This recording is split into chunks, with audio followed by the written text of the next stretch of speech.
I want to say a huge thank you to you, my listeners, subscribers, and everyone who supports this podcast. Your shares, comments, and encouragement mean the world to me.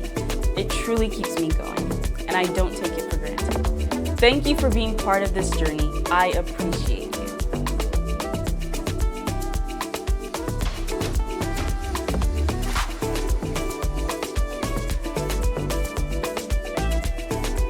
If you know where you're going, then that gives you some kinds of way, reasons, and qualities of people you look for. Okay. For instance, this person, has he been to where I am going to? Yeah. Does he have adequate experience? Can he lead me to where I'm going? Does he have what it takes? What are the evidences that surrounds his life that prove it can take me to where I am going? I mean, you have enough information guarded by your goals to pick your mentor or your teacher. And there are so many books written out there. So many audio books. There are, yeah. And if you don't have one, you can try by starting to read this book. Exactly. More Than 100 Truths You Need to Know About Wealth is definitely the book to start with. Now, as we are going into kind of discussing that mentor-mentee relationship, I think it might be important to talk about some misconceptions that some people may have. For example, as a mentee, yes, you have the right to choose your mentor, but that doesn't mean you have the right to control that person and say, do this for me. Like, I like where you are. I like who you are. I want to become you. But at the same time, I don't want this side. Give me this part of you and that kind of thing. So that is to say, how do you manage a mentor-mentee relationship? Well, it depends on who the mentor is and who the mentee is. There is no one rule fits all. Okay. So it's based on agreement. Yeah. As I've said earlier on, you have to choose somebody who has been to where you are going. Yes, yeah. All right. If the person has been to where you are going, it's like you are in a car and a driver is driving. It's too late to be telling the driver you don't know how to drive. Yeah. There'll be an accident. So it's better you choose knowledgeably, you choose reasonably, you ask questions, and you may ask people who might have gone through such process. But you don't go into a relationship and begin to war. Yes, it or doesn't dictate. Make sense. It doesn't make sense. Yeah. So in the beginning of every relationship, you guys have to sit down, agree on some basic things. Oh, what do you want me to do for you? What can I get from you? So you agree and arrange. Yes, I think the agreement is very key because both parties are aware that they're in the relationship. Yeah. It's not one person that thinks we're in a... Yes, no assumption. That's the word I'm looking for. Now, start to develop. This is the third one. Start to develop and move towards persons needed to contribute to your life in order for you to hasten your journey to a wealthy place. What would you like to say on that? Yeah, you must bring something to table. It's one thing to say, well, I need a mentor. Yeah. It's another thing for the mentor to want you. So you have to develop yourself to a point that mentor wants you. I'd like more on that. If a mentor advises you to read a book, yeah, okay, and you cannot read, if the mentor wants you to go with him or her or visit a seminar, and they say you cannot afford it, so you have to have a level or develop to a level for you to be a good mentee. that will be accepted by a mentor. So can I say that my level of development Yes, affects who is attracted to me of course. in terms of relationship? Of course. Because remember, the mentor need a mentee Yes. for also his own reason. And one of the reasons is somebody who will not, at the end of the process, prove him or her to be a liar. So mentors like the mentee that becomes their testimony.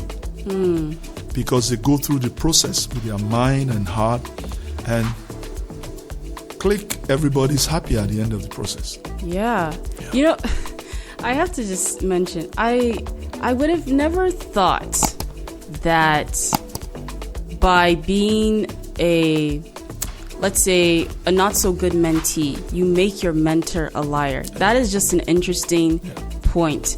Jot that down if you didn't get that, because you're basically like an evidence of what your mentor is teaching you or what they're leading you towards. Exactly. And I want to speak on mentorship because I feel it would be beneficial to the youth that may be listening, how to identify a mentor. I think it ties into so many things you've been saying, but there might be this, let's say, skewed mindset as to what mentorship is.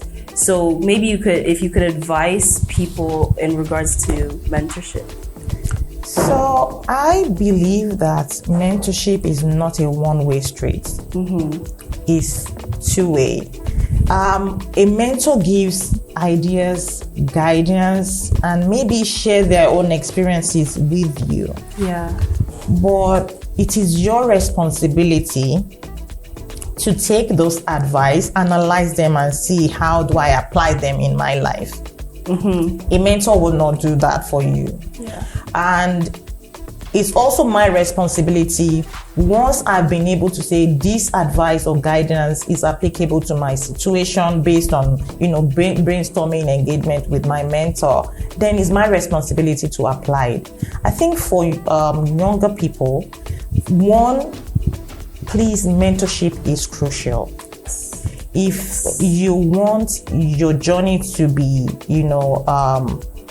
not that challenge-free, and every journey is full of challenges, but you're able to learn from experiences of others to minimize the impact of challenges so that you can get a stronger result. It's really important to have mentors. But it's also important to take the mentorship relationship really, really seriously.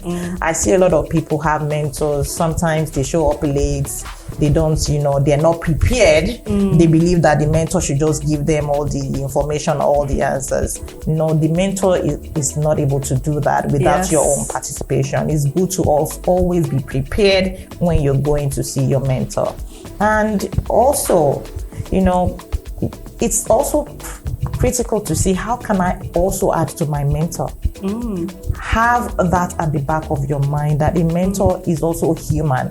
They have needs, they have aspirations. True. How do you also ask them questions? What are the aspirations that you have? What needs do you have? How can I contribute to that?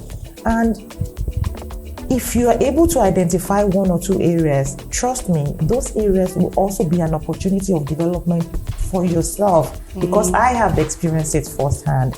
I've had mentors that had given me assignments to do for them, and those assignments had really, really helped me. It has prepared me for other opportunity. But at the time that I was doing those assignments, that was not the aim. The aim was, how do I also give back to this person that's given so much to me? Yeah. But later on, I realized that, this was really also beneficial for me. So it's really important to understand that mentorship, or having a strategic relationship with your mentor, is not a one-way street. It's both partnering together to ensure that you are able to achieve your goals and objectives, and while you also adding value to your mentor.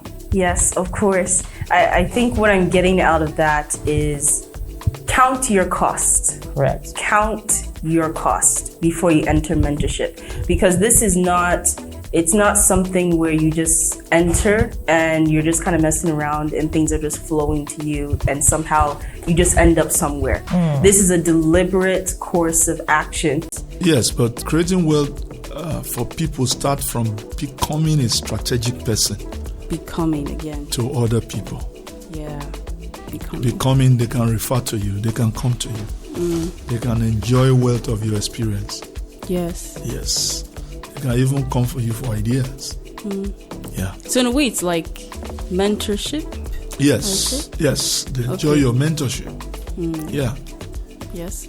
So as a result of the experience I've gained, I'm able to share that with them and it becomes their wealth. Yes. In a way. If you enjoyed this episode, don't stop here. Check out these 2 videos for more insights. And don't forget to like, subscribe, and turn on your notifications so you never miss an episode.